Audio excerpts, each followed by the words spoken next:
Oh, Gago mo dito. bakit nagtitiklop ka pa dyan? Wala, ang dami Mamaya na kasi yan. gabi. Nagbablog pa tayo eh. Pumasok dito. Mamaya na. Grabe, ang ganda pala dito sa kwarto mo ah.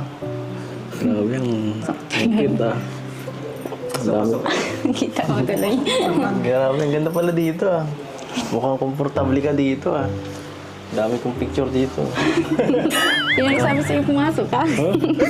Ang hira, kwarto naman to ah. Oh, dami kong Dito picture lang oh. yung mukha mo eh. Bakit ba?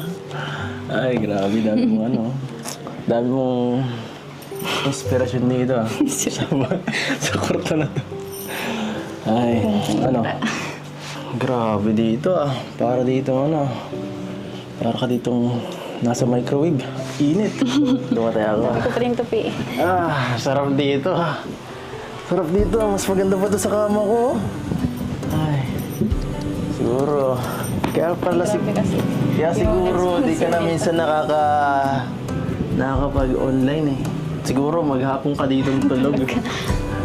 Minsan. Mainit lang talaga. Pero, Diba? ganda naman eh. Ah, pwede ba dito makitulog? Dito lang ako. Sabay. Joke lang. Dun sa baba. Oo, joke lang yun. Ganda lang ano dito. Perfect na. Gusto ko ganito rin ako nagkakwarta ako. Naandun yung mukha mo. Ay, anong naano mo pag nakita mo yung mukha ko dyan? Ano naiisip mo? Pambiran tayo. Nakausap mo ba yan minsan? Wala, napapangiti lang. Talaga? Pagising ko. Good morning. Joke lang. Kinikiss mo ba yan minsan? Pambira ka. Hindi. Ay, grabe. Napakalinis ng kwarto mo. Hindi pa nga eh. Nakakaya sa kwarto ko to. Dami pa ang tupi eh.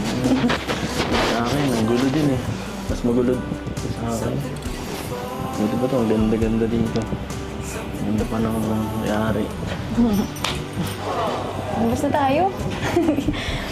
Nagkaano kami dito. Gusto ko pa nga dito magtagal eh.